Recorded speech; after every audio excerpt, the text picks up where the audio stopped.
Hello, good morning sa inyong lahat. Diyan, guy. Ayan, travel muna tayo kasi ang life natin ay maiksi lang habang kaya pa natin mag-travel. I-enjoy muna natin yung life. Ayan, ito na po, nandito na po kami sa Boracay. Ayan, papunta pa kami sa puntahan namin ng hotel. Ang layo pala mula nung doon sa nila, sa port nila, papunta ng hotel. Malayo din pala.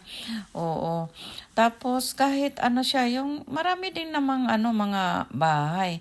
Kailang ang tubig dito guys, napakamahal kasi siya, yung parang yung Boracay para siyang isla pala din pala siya, ganon.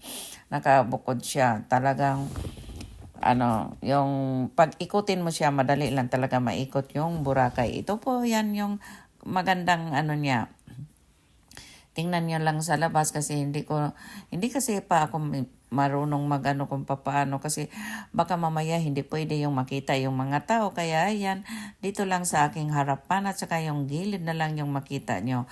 Pero yung sasakyan natin dyan, yung kung saan ka nagano ng hotel, so mayroon din silang yung magsusundo sa'yo. Mula talaga mismo doon sa pa yung galing sa airport. Pagdating mo doon, may magsundo sandali lang doon tapos sasakay ka naman ng parang yung maliit na yung hindi naman yung no, parang lansa siya yung mabilis tumakbo yun ang sasakyan mo papunta mismo sa Boracay. Kailang hindi yata ako nakakuha ng diyan. Yung video, sayang yung nasa yung sa dagat, yung paano kami sumakay. Tapos pagdating sa dito lang nakuha ko yung nakunan natin yung papunta tayo sa hotel. Ayan. Kaya excited ako kasi first time pa ako makarating sa Boracay. Yun. Ito po ang Boracay, yung hindi pa nakapunta ng Boracay. Oh. Ayan. Marami siyang mga foreigner, makikita mo na talaga. Tapos, yan, ganyan ang nila, yung dito. So, maraming mga din, yung mga nanirahan at sa karamihan yung mga turista talaga ang nagpunta dito. Sayang lang kasi hindi ako nakakuha ng maraming video. Ayan po, nakikita nyo. Mayroong mga talaga din dyan. Oh. Sayang, ang dami kong mga sana yung mga video sana. Sayang hindi ako nakakuha ng maayos. Kaya pasensyahan nyo, yan lang po ang ma-share ko sa inyo. Yung Boracay po, napakaganda na. Ganyan lang po. Yung sa beach, hindi po tayo tingnan ko lang muna kasi magkalkal tayo sa aking mga video para mapanood pa rin nyo. Ayan.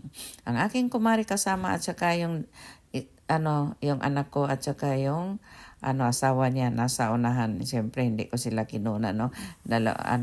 Bali ako lang ang yung kumari ko hindi masyadong kasi mahiyain pa siya. Oo, hindi pa siya sanay sa kamera. Ako kasi sanay na po ako sa kamera. Ganito lang talaga yung maging ka, mag-vlog.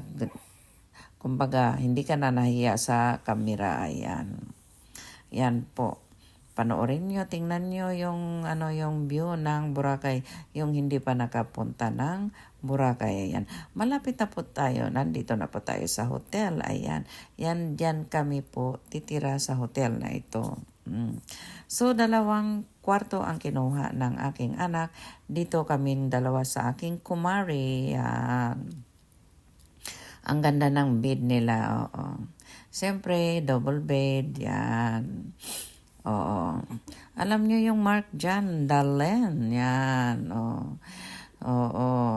Sana makapunta pa ako. Ito yung nila, yung CR yan. No? Ang ganda talaga dyan. Yan lang po ang aking ma-assure. Yan po ang ng hotel. Napagandang dito. Yung sa labas ng hotel talaga, napakaganda din talaga. Mayroon silang kaya lang maulan.